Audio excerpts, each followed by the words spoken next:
closed my message last week referencing Barbara Brown Taylor, who in a sermon she once gave asked this question: when we read this parable, why do we tend to identify with the laborers who are hired at the crack of dawn? Why do we assume that when God's kingdom fully comes, we will be the ones who feel upset, undervalued, and under-rewarded? Why do we assume that we're part of the crowd who's been working for 12 hours in the hot sun? Who's to say our work totals more than a mere 1 hour?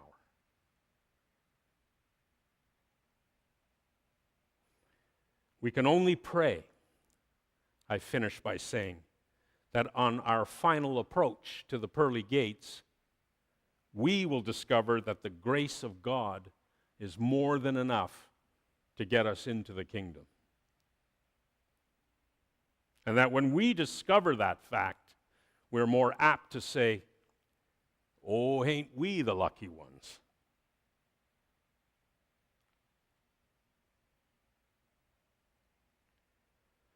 So that's one interpretation of the parable. One important teaching Jesus gives us. And it's a teaching in humility. It's a teaching in the magnitude of God's grace.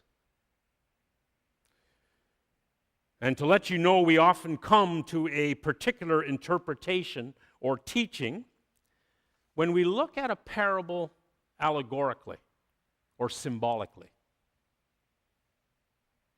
That's right. We ponder a parable allegorically when we look at the characters in the story and we try to figure out whether in fact they're acting as symbols for something else, pointing to something deeper, something hidden, something resting a few layers down. So think about this morning's parable.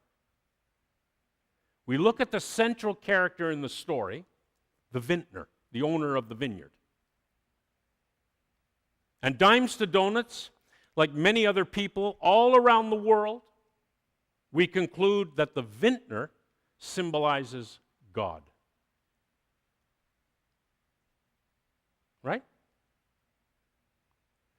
And we tend to see his vineyard as representing Israel, or even God's entire world. Maybe it represents the church. Maybe it represents our own character, our own virtue.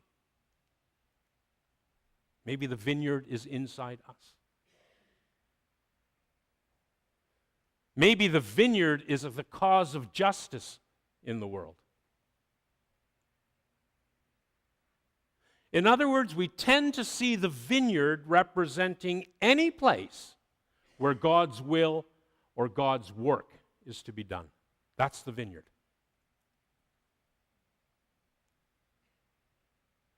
Does that make sense?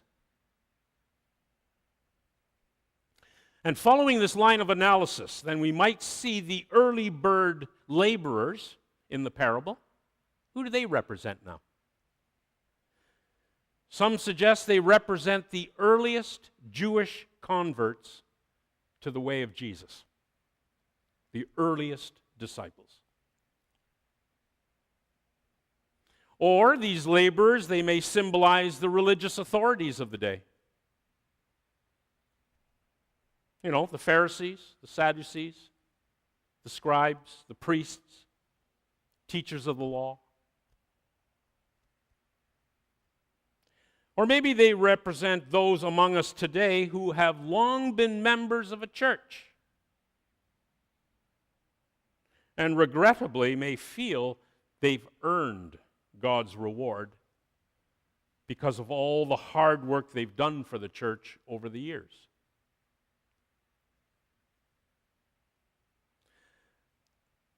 However you see these early bird laborers, the crack of dawn crowd, whomever you see them symbolizing, the laborers have one thing in common, and that is a sizable amount of time and effort and tradition is already invested in the worship and the work of God. They've put in a lot of time. In other words, these are the hardworking, quote-unquote, good people who have long been doing the lion's share of God's work.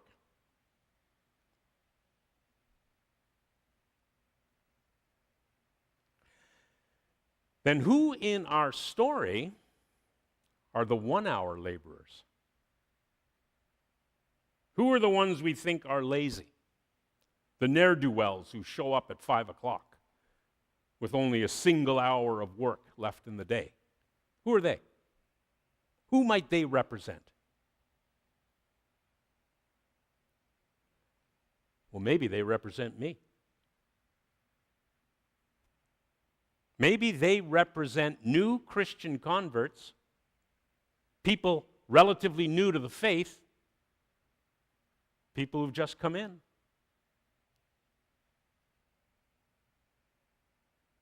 Or maybe the latecomers represent the ancient Gentiles, who by and large, they joined the early church after the Jews, the Jewish converts. They came later. Yet again, maybe the 1-hour pickers represent all those laborers throughout time for whom there is no room for human pride, who consider working in the vineyard to be a gift and an opportunity, no matter how much time is spent doing it.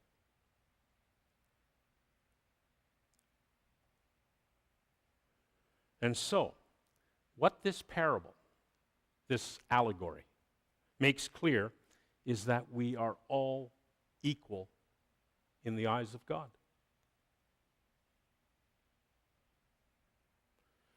That reward does not come from individual merit, not even from the quantity or the quality of our work. It comes only through grace, the grace of the one who is doing the hiring.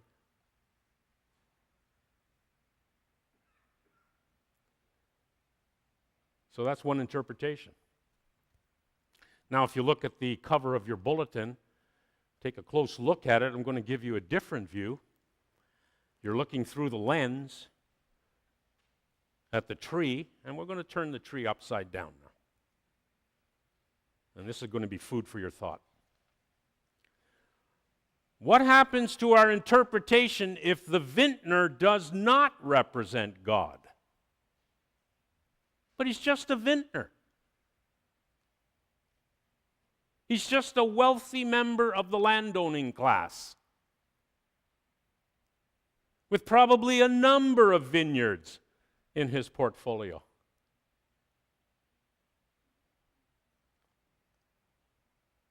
That's what we're going to look at this morning. What happens if the vineyard being worked does not represent Israel or God's world or our own character and virtue or the cause of justice? But it's simply a vineyard.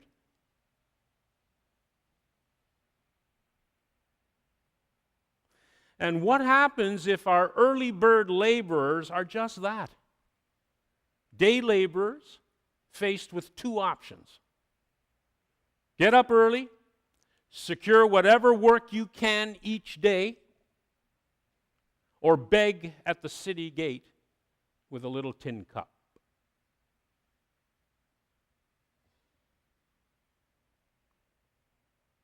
Typically, these laborers, They're displaced peasants. They've been thrown off their land for any number of reasons.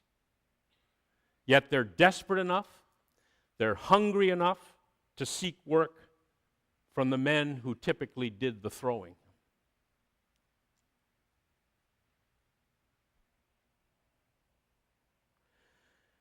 And our 5 o'clock crowd, our 1-hour laborers,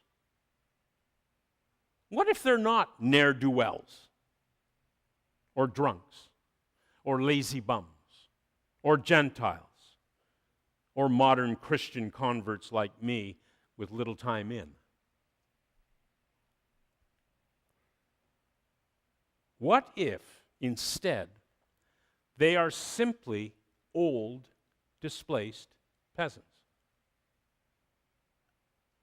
Or crippled, displaced peasants no one wants to hire? Or maybe they're very young, trying to help out their single moms. Or the malnourished. Or the sick. Or the women of the community. All of them in need of a social safety net, if only there was one at that time. They're all in need of a leg up, if only someone would offer. All of them in need of food, even scraps of food, even scraps of a rich man's dog food. All of them without muscle or strong backs. And dignity? Well, forget about that. Theirs was lost long ago.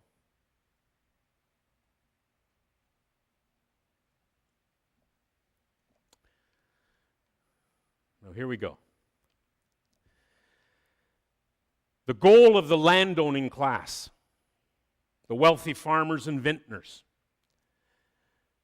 in ancient Judea was to push exploitation to the limit in order to maximize their yield, achieve greater economies of scale, and thus get even richer. Never did the farmers and the vintners want to get rid of the peasant class. They needed their brawn and their backs for the vineyards, right? But they did want the peasants' land, and as much of it as they could.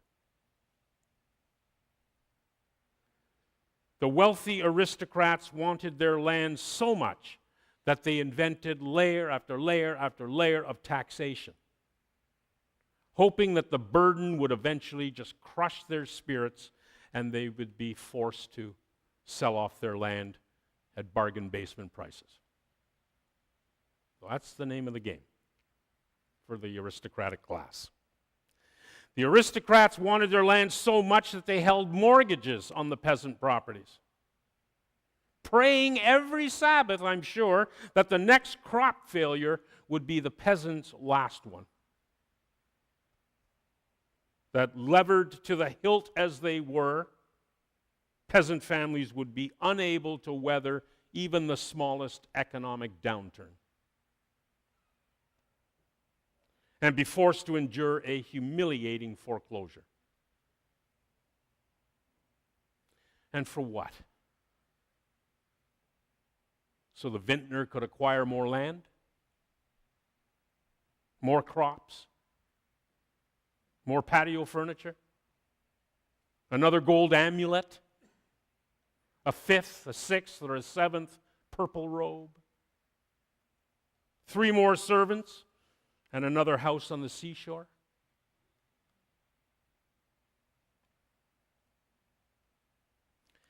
So just how generous is our vintner? How large, really, is the extent of his grace? Is the vintner God?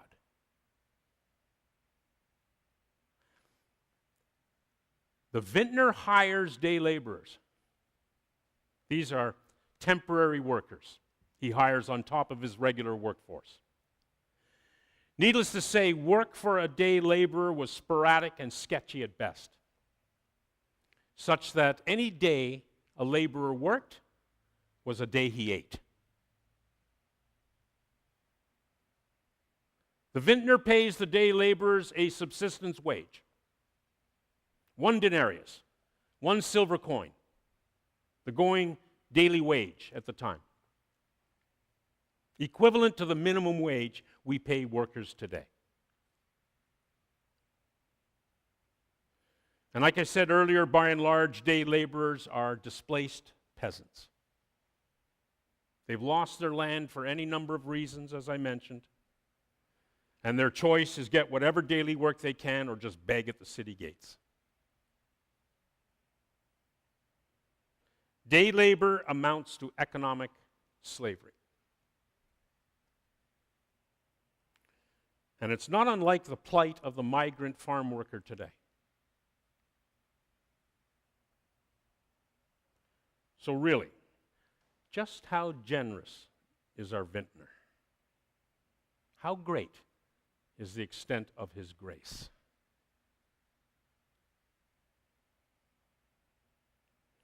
Now, thankfully, the hard work of archaeologists, anthropologists, historians, sociologists, and any number of other professionals, they've shed considerable light on what Judean life was like in the past. We've learned a great deal over the last 150 years. We know, for example, that honor meant everything at the time of Jesus. Okay? It meant everything to the Judeans, as it did for the Romans. Same thing. To lose one's honor was tantamount to death. To lose one's honor was to lose one's place in the community.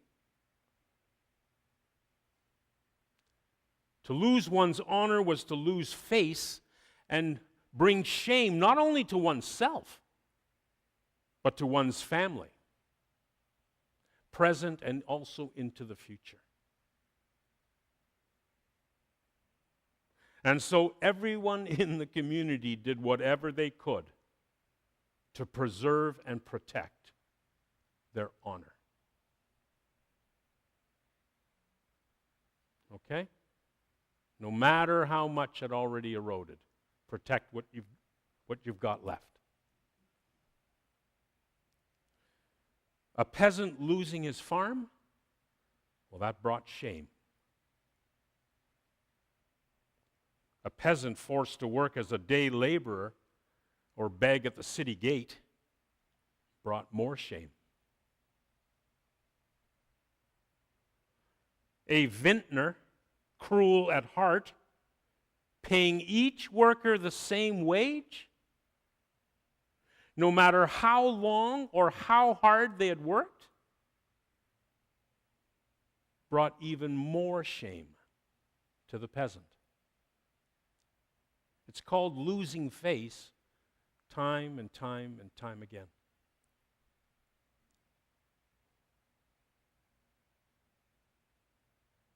So, according to this analysis of the parable, what the vintner does is not generous. He's not God. It's insulting what he does. By reversing the order of payment, paying the last hired workers the same wage as the first hired, the vintner has told them, in effect, that he values their day-long effort in the scorching heat no more than the brief 1-hour labor the 11th hour workers gave. The vintner has shamed their labor.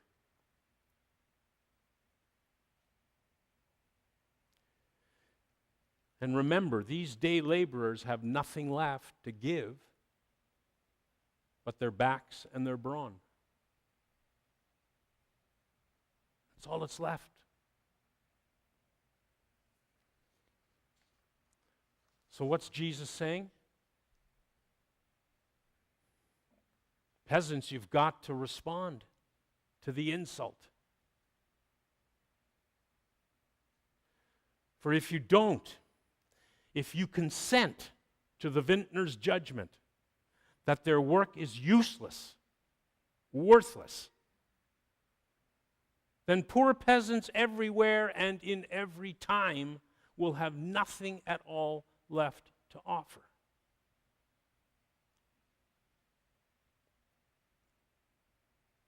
Jesus is telling them, displaced peasants, raise your voices in protest. Defend your honor or die. Or die.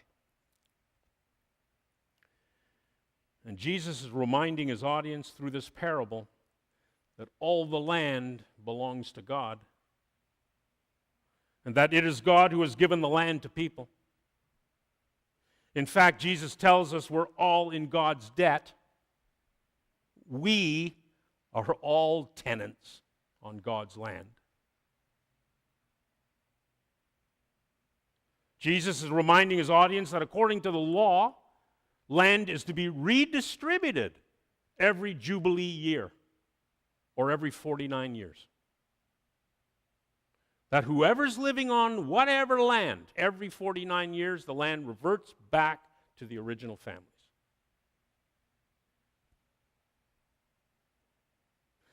And this is a mechanism to allow peasant families who have lost their land in any number of ways to be reinstated back onto their family farms. And here's another one. Debt is to be canceled every sabbatical year. Every 7 years, debt is to be canceled, so that any debtor or slave can be given a clean slate. If you want to look it up, it's in Leviticus.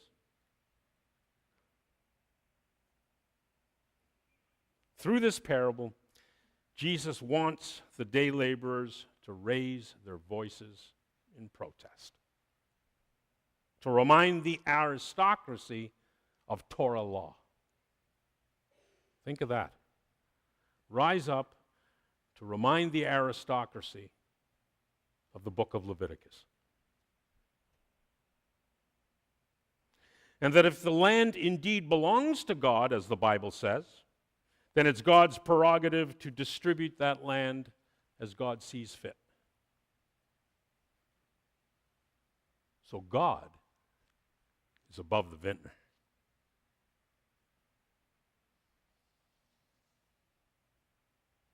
And there you have it. One parable, two different interpretations. Two different interpretations that, taken together, point to the power and the strength of what we call living word. It's not a matter of accepting one interpretation over the other, of accepting one and therefore discarding the other. No. It's a matter of holding both. Like juggling balls. Hold them up. Listening to each one. Listen. Let each one speak to where you're at in your life and on your spiritual journey right now.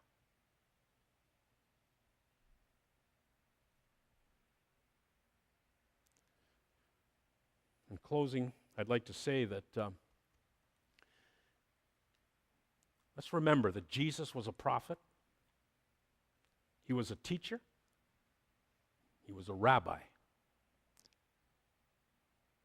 He was subversive. I remember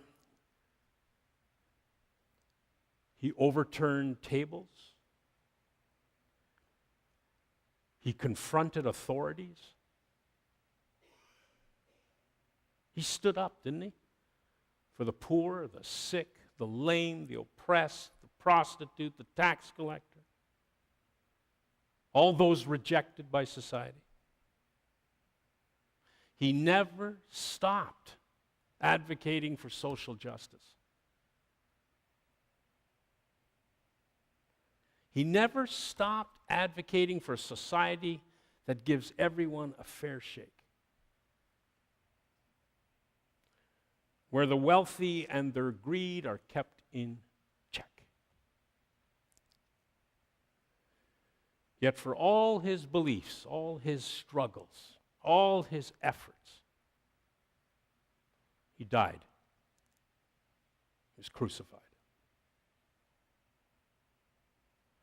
But never was he afraid to tell a parable calculated to offend. This is one gutsy guy we're following. Never was he afraid to bug his audience, get under their skin.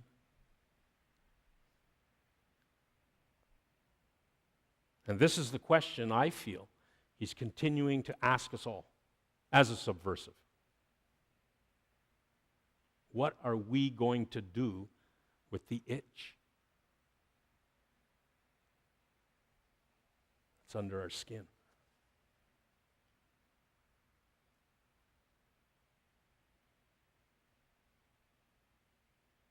Lots to think about it.